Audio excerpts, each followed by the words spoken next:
अध्यक्ष महोदय, महाराष्ट्र विधानसभेचे 22वे उपाध्यक्ष म्हणून पिंपरी विधानसभा मतदारसंघाचे सन्माननीय आमदार, राष्ट्रवादी काँग्रेस पक्षाचे माझे विधिमंडळातील सहकारी अण्णा बनसोडे साहेब यांची आज निवड झालेली आहे।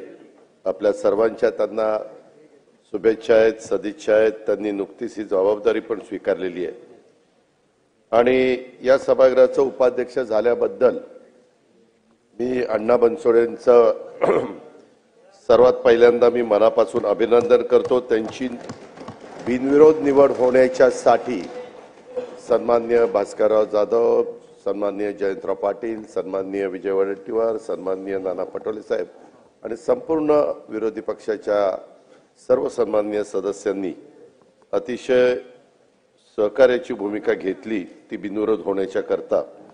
त्याबद्दल विरोधी पक्षाचा आणि हे सर्व नेते मंडळींचं पण मी मनापासून त्यांना धन्यवाद देतो, त्यांचे मनापासून आभार मानतो।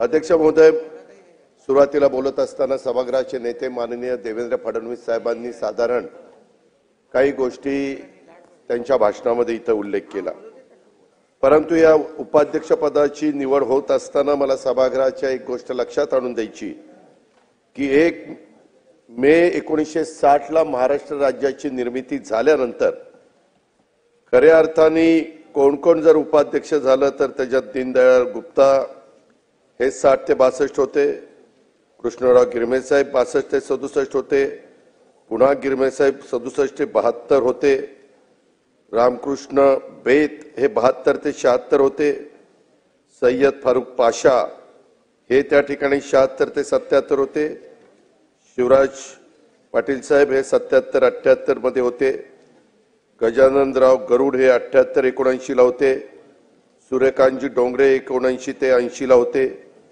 शंकरराव जगताप साहेब 80 ते 85 होते, कमल किशोर कदम 85 ते 86 होते, डॉक्टर पदमसिंह पाटील साहेब 86 ते 88 होते, बबनराव ढाकणे 88 ते 89 होते, अण्णा जोशी 90 ते 91 होते, मोरेश्वर टेंभुर्णे साहेब 91 ते 95 होते, शरद तसरे साहेब 95 ते 99, प्रमोद शेंडे साहेबांना मात्र सर्वात जास्त काळ मिळाला, 10 वर्ष मिळाली, ते साधारण 99 ते 2009 अशा पद्धतीने 2 टर्म त्यांनी केल्या। मधुकरराव चव्हाण साहेब 2009 ते 10 होते, पुरके साहेब 10 ते 14 होते आणि 18 ते 19 विजय औटी होते, नरहरी झिरवाळ साहेब 20 ते 24 होते आणि आता अण्णा बनसोडे साहेबांची कारकीर्द त्या ठिकाणी सुरू झालेली आहे। अध्यक्ष महोदय, मुख्यमंत्री महोदयांनी आणि या सगळ्यांनीच हे कौतुक करत असताना आम्ही सगळ्यांनी त्यांना उपाध्यक्षाच्या आसनापर्यंत मुख्यमंत्री, उपमुख्यमंत्री, विरोधी पक्षनेते, विरोधी पक्षाचे सन्माननीय सदस्य यांनी सन्मानपूर्वक त्यांच्या आसनावर बसवलेलं आहे आणि सर्वपक्षीय सदस्यांची निवड झालेल्या पीठासीन अधिकाऱ्यांना त्यांच्या आसनापर्यंत सन्मानाने घेऊन जाण्याची जी प्रथा आहे, विधिमंडळाची गौरवशाली एक इतिहास आहे, परंपरा आहे, ही एक चांगली प्रथा आहे आणि त्याचं कारणही तितकंच महत्त्वाचं आहे। जेव्हा सभागृहाच्या अध्यक्षपदी किंवा उपाध्यक्षपदी सदस्य म्हणून निवडून येतात आणि त्यानंतर ते सदस्य कुठल्या एका पक्षाचे किंवा युतीचे किंवा आघाडीचे राहत नाहीत, अध्यक्ष, उपाध्यक्ष किंवा पीठासीन अधिकारी म्हणून ते संपूर्ण सभागृहाचे 288 आमदारांचे होतात। सभागृहातील प्रत्येक सदस्याच्या हक्काचं रक्षण करणं आणि सर्वांचा सन्मान, मान, त्या ठिकाणी त्यांना समान न्याय देणं, त्याचबरोबर समान संधी मिळेल, सभागृहाचं कामकाज निष्पक्षपणे पद्धतीने होईल, सभागृहातील कामकाजाचा दर्जा सुधारून सभागृहाची उंची कशी वाढेल हे निश्चित करण्याची जबाबदारी ही पीठासीन अधिकाऱ्यांची असते। नव्याने निवडून आलेले सभागृहाचे उपाध्यक्ष म्हणून सन्माननीय अण्णा बनसोडेजी हे देखील ही जबाबदारी प्रामाणिकपणे पार पाडतील। सन्माननीय अध्यक्ष राहुल नार्वेकर साहेबांना कामकाज चालवण्यासाठी अण्णांच्याकडून चांगली मदत होईल, सहकार्य होईल, याबद्दल पण मी खात्री बाळगतो। सन्माननीय अण्णा बनसोडे आणि मी अनेक वर्ष अध्यक्ष महोदय एकत्र काम केलेलं आहे, मला माहिती आहे, त्यांचा स्वभाव माहिती आहे। सभागृहात उपाध्यक्ष म्हणून काम करताना सत्ताधारी किंवा विरोधी पक्ष असा भेदभाव न करता निश्चितपणे ते सगळ्यांना न्याय देण्याचा, समान न्याय देण्याचं काम करतील। समान संधी देण्याचं काम तर ते करतीलच करतील, परंतु एकंदरीतच इथून पुढच्या काळामध्ये काम करत असताना या सभागृहाची जी काही परंपरा आहे ती गौरवशाली परंपरा पण ते जपण्याचं काम करतील। एकंदरीत मतदारसंघाच्या सुखदुःखामध्ये सन्माननीय सदस्यांच्या ते समरस होतील। आपल्या मतदारसंघाच्या पलीकडे जाऊन विचार करणारे अध्यक्ष महोदय अनेक सदस्य असतात। आपल्या मतदारसंघाच्या बरोबरीने संपूर्ण राज्याचा विकास झाला पाहिजे, त्यात आपलं योगदान असलं पाहिजे या भावनेनं अनेक सदस्य सभागृहामध्ये या ठिकाणी येत असतात। अण्णा अशाच सदस्यांच्या पैकी एक आहे, ते कौतुकास्पद आहे। त्यांच्याबद्दल अधिक सांगायचं म्हटलं तर अध्यक्ष महोदय, खरं तर देवेंद्रजींनी मुख्यमंत्री महोदयांनी बरंच सांगितलं। पिंपरी चिंचवडच्या विकासात मला सुरुवातीपासून साथ देणारे काही आता हयात नाहीयेत। माझी आमचे आमदार लक्ष्मण जगताप असतील, खूप जणांची मला नावं घेता येतील, कारण माझी राजकीय जीवनाची सुरुवात 91 साली खासदार पदावर झाली। खासदार म्हणून मी निवडून आलो तेव्हा पिंपरी चिंचवड शहर हे बारामती लोकसभा मतदारसंघामध्ये होतं त्या काळामध्ये, आणि त्याच्यामुळं तिथं अनेक कार्यकर्त्यांना पुढे आणण्याचं काम, घडवण्याचं काम, त्यांना संधी देण्याचं काम, त्यांना स्टँडिंग कमिटी चेअरमन, आमदार, त्यांना महापौर, उपमहापौर, पीसीएमटी चेअरमन, वेगवेगळ्या कमिट्यांचं चेअरमन, बांधकाम खात्याचं चेअरमन, अशा खूप समित्यांमध्ये काम करण्याची संधी मी तिथं अनेक लोकांना दिली। त्याच्यापैकीच एक अण्णा बनसोडे हे देखील आहेत। अध्यक्ष महोदय, प्रामुख्याने मी तिथं काम करत असताना ते कॉस्मोपॉलिटन शहर आहे, मिनी भारत म्हणून पिंपरी चिंचवडकडे बघितलं जातं, आणि मग गरीब असेल, दुर्बल असेल, वंचित असेल, उपेक्षित असेल या घटक बांधवांना देखील तिथं मोठ्या प्रमाणावर हा वर्ग राहतो। कितीतरी जण अध्यक्ष महोदय तिथं राज्याच्या वेगवेगळ्या भागात येऊन त्या पिंपरी चिंचवडमध्ये राहिलेले आहेत। आज अण्णा बनसोडे देखील मूळ सोलापूर जिल्ह्यातले मोहोळ तालुक्यातले, मग काही कामाच्या नोकरीच्या निमित्तानं अनेक जण, विशेषतः माझ्या मराठवाड्यातले पण खूप जण तिथं राहतात, आमच्या कोकणातले राहतात, माझ्या पश्चिम महाराष्ट्रातले राहतात। अशा पद्धतीनं हे शहर हे कष्टकऱ्यांचं, कामगारांचं शहर म्हणून डेव्हलप झालेलं आहे। आणि अध्यक्ष महोदय, एकंदरीतच या झोपडपट्टीवासियांचा प्रतिनिधी म्हणून महानगरपालिकेमध्ये आणि आता विधानसभेमध्ये आवाज उठवण्याचं काम हे आता अण्णा बनसोडेंनी याच्या पाठीमागच्या काळामध्ये केलेलं आहे। त्यांच्या मतदारसंघात गेला आपण तर बहुतांशी घरावर आणि प्रत्येक झोपडीच्या दारावर त्यांच्या नावाचं स्टिकर चिटकवलेलं आहे। ही त्यांच्या कामाची आणि त्यांच्या लोकप्रियतेची अध्यक्ष महोदय तिथं पावती आहे। आजच्या या अभिनंदनाच्या चर्चेच्या निमित्तानं मला सभागृहाच्या एक गोष्ट लक्षात आणून द्यायची आहे। अण्णांच्या आधी सन्माननीय नरहरी झिरवाळ साहेब 14 मार्च 2020 ते 26 मार्च 2024 पर्यंत विधानसभेचे उपाध्यक्ष होते। प्रभारी अध्यक्ष म्हणून देखील सन्माननीय नाना पटोले साहेबांनी राजीनामा दिल्यानंतर झिरवाळ साहेबांनी जबाबदारी सांभाळली। झिरवाळ साहेबांनी पण राजकारणात येण्याआधी किती लोकांना माहिती आहे मला माहिती नाही, परंतु रोजगार हमीच्या कामावर आणि इमारतीच्या बांधकामावर काम करणारा मजूर म्हणून हे नरहरी झिरवाळ साहेबांनी काम केलेले। मजूर म्हणून आदिवासी समाजातला एक गरीब कुटुंबातली व्यक्ती, कधी काळी बांधकाम मजूर झालेले झिरवाळ साहेब आता पुन्हा आमदार झालेले आहेत, मागच्या टर्मला उपाध्यक्ष झालेले आहेत, आज राज्याचे अन्न आणि औषध प्रशासन विभागाचे ते मंत्री आहेत। अध्यक्ष महोदय, हे फक्त आपलं संविधानच करू शकतं। ही भारताची, महाराष्ट्राची, भारताची लोकशाहीच हे फक्त करू शकते। मला दुसरं एक उदाहरण सभागृहाला द्यायचंय। शिवसेना प्रमुख स्वर्गीय बाळासाहेब ठाकरे यांनी घडवलेले सन्माननीय गुलाबराव पाटील इथं बसलेले आहेत।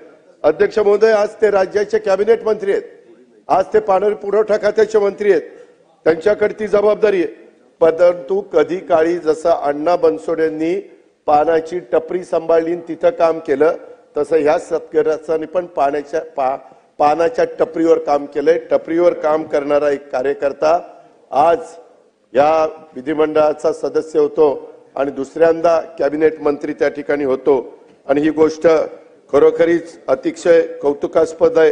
हे पण आपल्याला सगळ्यांना मान्यच करावं लागेल। आमच्या सन्माननीय अण्णा बनसोडे साहेबांनी देखील प्रवास काहीसा तसाच राहिलेला आहे। अतिशय सामान्य कुटुंबात जन्माला आलेला आणि महाराष्ट्राच्या विधानसभेच्या उपाध्यक्षपदापर्यंत पोहोचलेला राजकीय क्षेत्रातल्या कार्यकर्त्यांची प्रेरणा देणारा कुठलाही राजकीय पार्श्वभूमी त्याला नाहीये। इथं अनेक जणांना आम्हाला राजकीय पार्श्वभूमी आहे, परंतु असे अनेक सदस्य आहेत की त्यांना राजकीय पार्श्वभूमी नाही, स्वतःच्या ताकदीवर, स्वतःच्या हिमतीवर, स्वतःच्या कष्टाने, स्वतःच्या परिश्रमाने ते इथपर्यंत त्या ठिकाणी पोहोचलेले आहेत।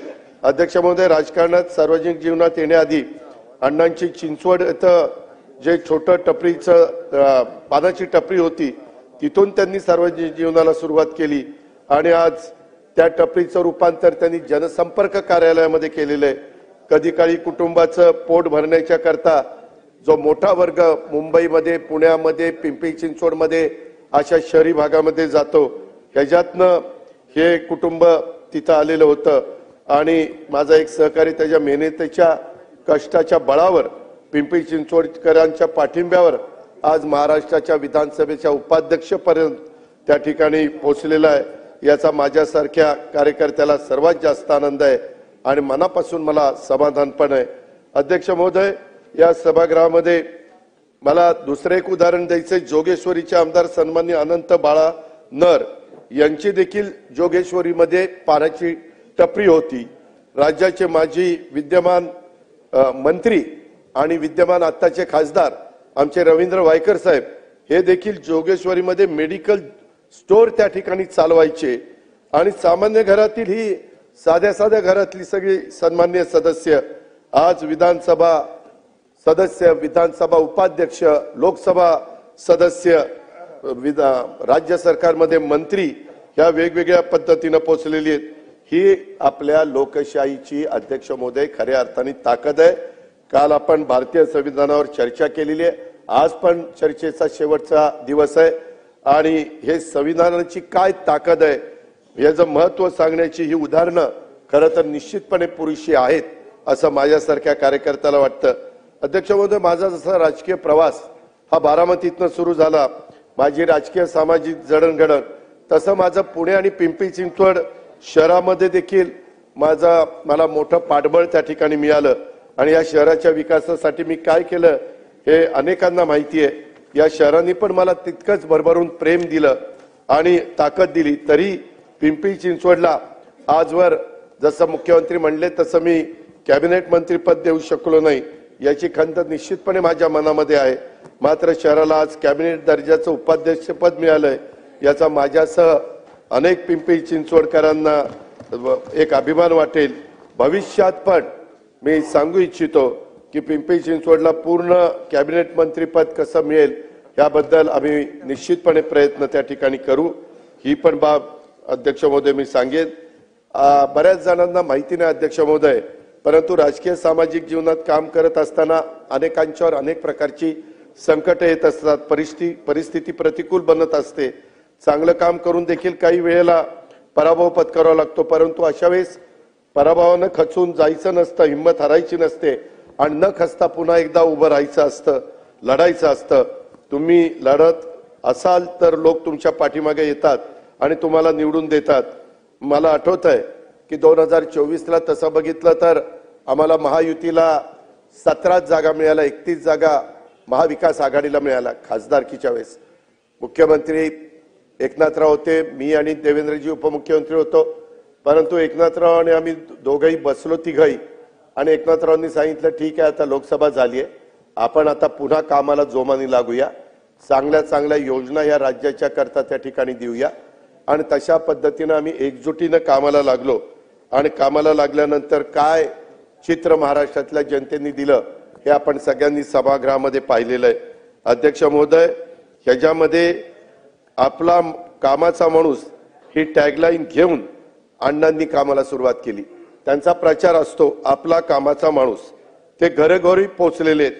त्यांनी आपला कामाचा माणूस टॅगलाईन इतकी घरोघरी पोहोचवली की 2014 मध्ये ते माझ्या माहितीप्रमाणे 2000 मतांनी पराभूत झाले।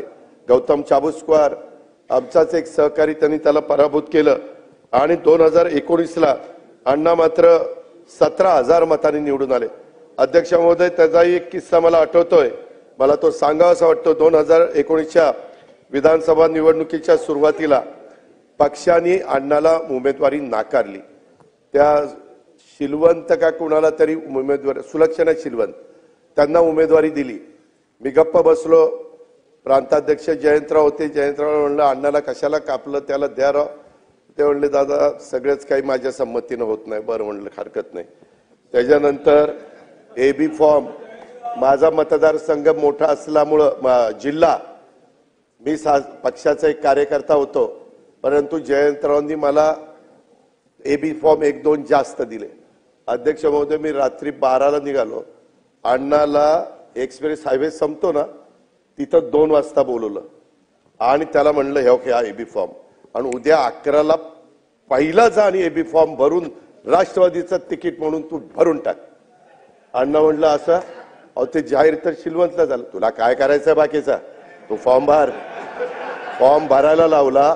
तो 2 वाजता का 2:30 वाजता माझी वाट बघत होता तिथं. मी गुपचूप त्याच्याकडे फॉर्म दिला. जयंतरावला म्हणलं जयंतराव जरा वेगळं केलंय, फक्त तुमची संमती द्या. काय केलं असेल तर ते आई संमती, पण माझं नाव सांगू नका. बरं नाही म्हणजे सांगतो. त्याच्यामध्ये त्या पद्धतीनं अध्यक्ष महोदय त्याला उमेदवारी दिली. ती सुलक्षणा गेली 11:15ला. ते म्हणले राष्ट्रवादीचा फॉर्म आला. तुझा कसा राष्ट्रवादीचा फॉर्म? तिचा फॉर्म नाही, काही नाही. आणि अण्णा त्या निवडणुकीत 17,000 मतांनी त्या ठिकाणी निवडून आला. आणि अध्यक्ष महोदय, मला सभागृहाला सांगायचं, विशेषतः राष्ट्रवादीच्यांना, तुमच्या मागच्या बसले त्यांना, की त्यावेळेस अण्णांनी माझं ऐकलं, राष्ट्रवादीचा एबी फॉर्म भरला म्हणून त्या ठिकाणी बरं झालं. त्यावेळेस आमदार, आज विधानसभेचा अध्यक्ष तो होतोय. राजकारणात माझं ऐकलं तर कुणाचं किती भलं होतं ते बघा. ते आता बऱ्याच जणांच्या लक्षात आलं असेल.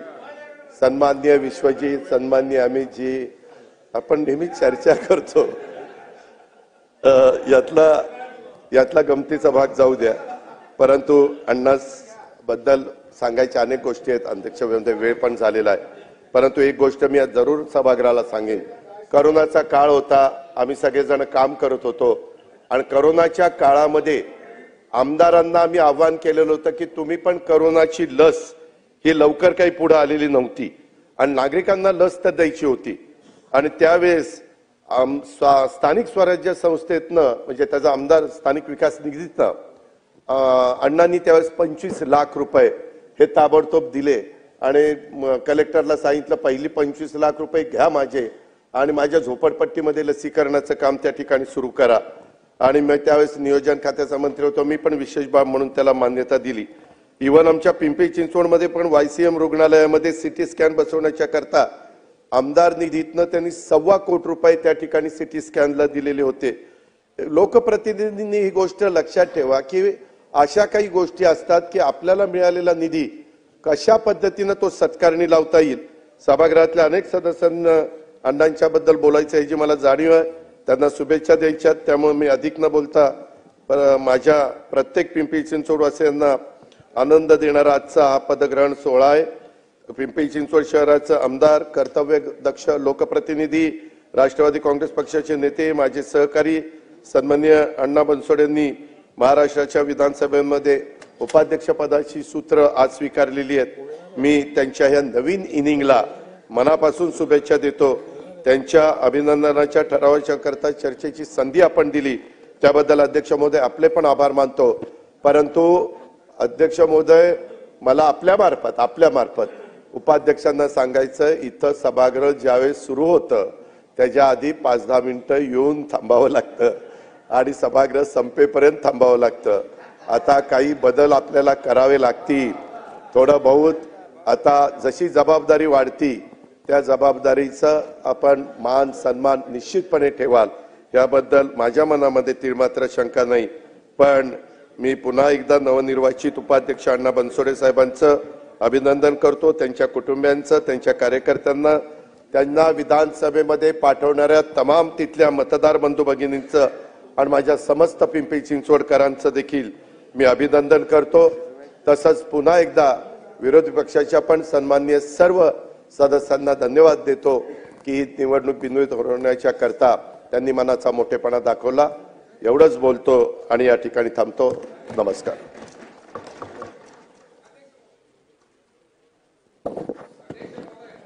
सन्माननीय अध्यक्ष महोदय, काय माझे मित्र श्रीयुत अण्णा बनसोडे